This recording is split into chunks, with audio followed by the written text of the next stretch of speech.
Romans chapter 5.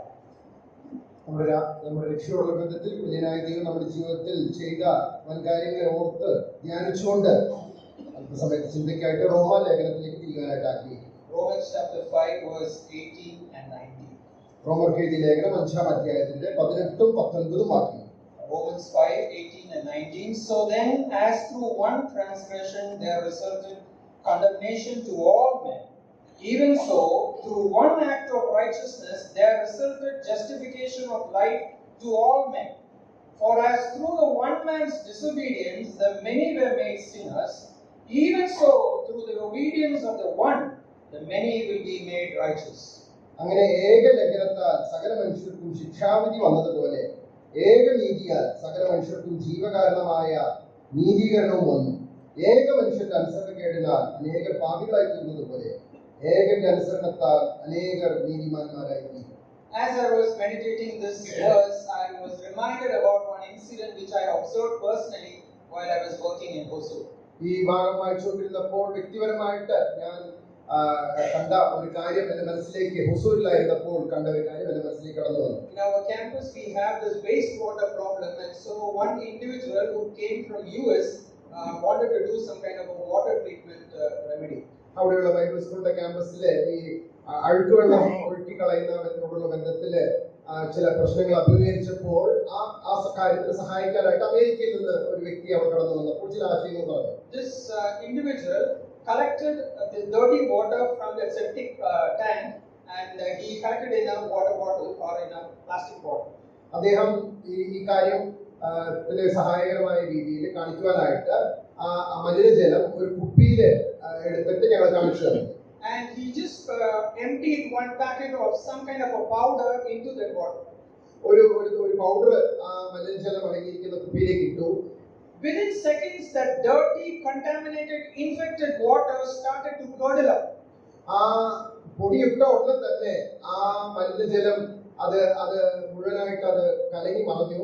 It started to react in such a way that it all started to settle down. All those dirt started to settle down, and soon the water was pure clean.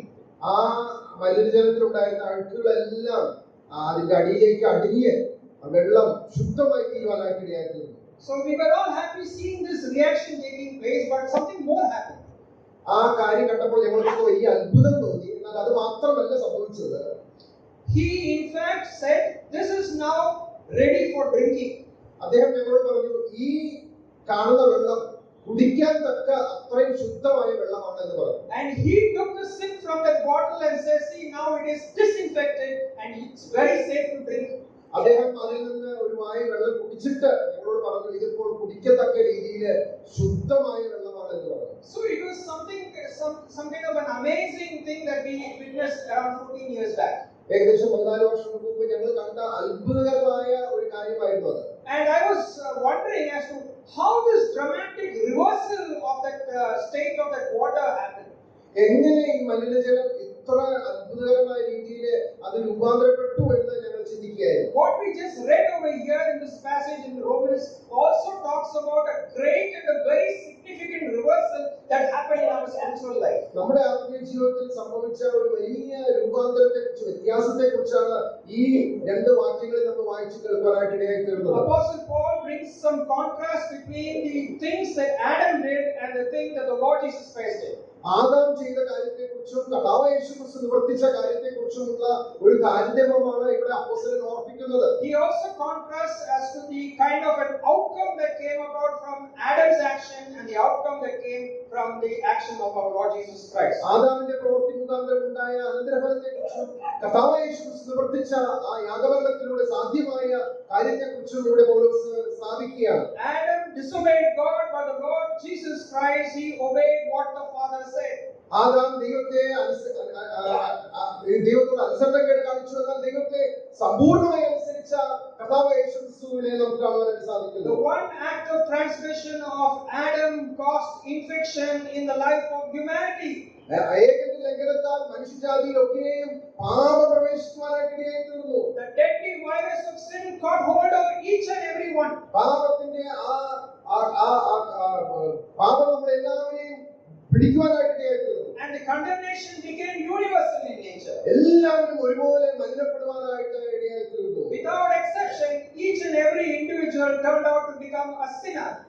ഒരു മാറ്റവുമില്ലാതെ ലോകത്തിലുള്ള സകല മനുഷ്യരും ഒരുപോലെ പാപികളായി തീർന്നു. But the greatest act is another one act of our Lord Jesus Christ. എന്നാൽ ഏറ്റവും വലിയ പ്രവൃത്തി എന്ന് പറയുന്നത് കർത്താവായ യേശു ക്രിസ്തു നമുക്ക് വേണ്ടി ക്രൂശിൽ നിവർത്തിച്ച പ്രവൃത്തിയാണ്. Through the act of our Lord Jesus Christ, obedience, a great and significant reversal happened in our spiritual life. കർത്താവായ യേശു ക്രിസ്തു നമുക്ക് വേണ്ടി നിവർത്തിച്ച ആ പ്രവൃത്തിയാൽ നമുക്ക് എന്നേക്കുമുള്ള ഒരു രൂപാന്തര വ്യത്യാസമാണ് നമ്മുടെ ജീവിതത്തിൽ സംഭവിച്ചത്. All of us who were in the state of being a sinner, condemned, we were all turned into a righteous and justified people.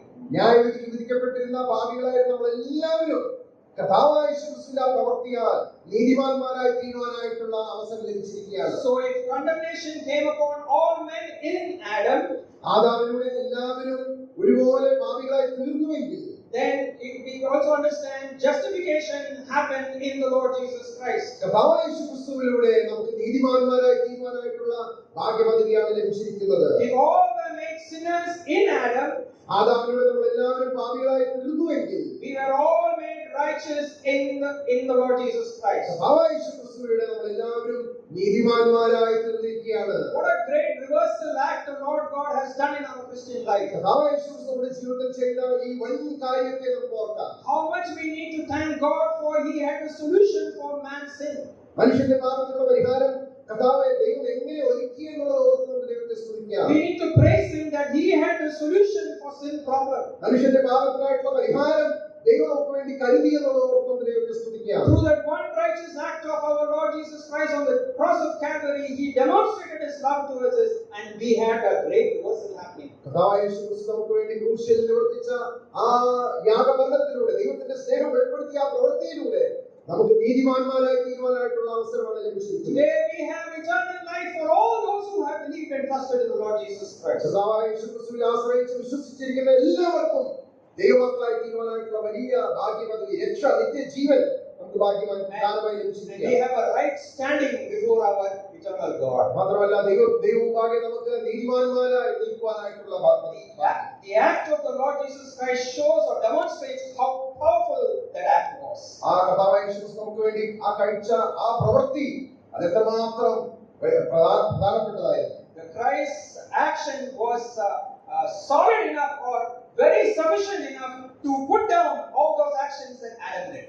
ആദാമിന്റെ പ്രവൃത്തികളൊക്കെയും അത് ഇല്ലാതെയാക്കുവാനായിട്ട് കർത്താവായ യേശു ക്രിസ്തുവിന്റെ ആ ഒറ്റ പ്രവൃത്തി കൊണ്ട് യാഗമരണത്തിലൂടെ സാധ്യമായിട്ടുണ്ട്. May we give thanks to this God who made that one great act of sacrifice for all of us. നമുക്ക് വേണ്ടി പരമയാഗമായി തീർന്ന കർത്താവായ യേശു ക്രിസ്തുവിനെ നമുക്ക് നന്ദി അർപ്പിക്കാം. Which brought about a great spiritual reversal in our life. നമ്മുടെ ജീവിതത്തിൽ വലിയ ആത്മീയ രൂപാന്തരം വരുത്തിയ പ്രവൃത്തി ഓർത്ത് ദൈവത്തെ സ്തുതിക്കാം. As we take part in the Lord's table, we will begin to understand the kind of a transformation that the Lord Jesus Christ did in our life.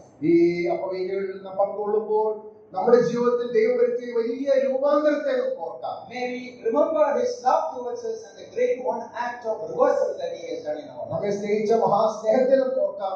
നമ്മുടെ ജീവിതത്തിൽ സംഭവിച്ച വലിയ മാറ്റത്തെ നമുക്ക് ഓർക്കാം.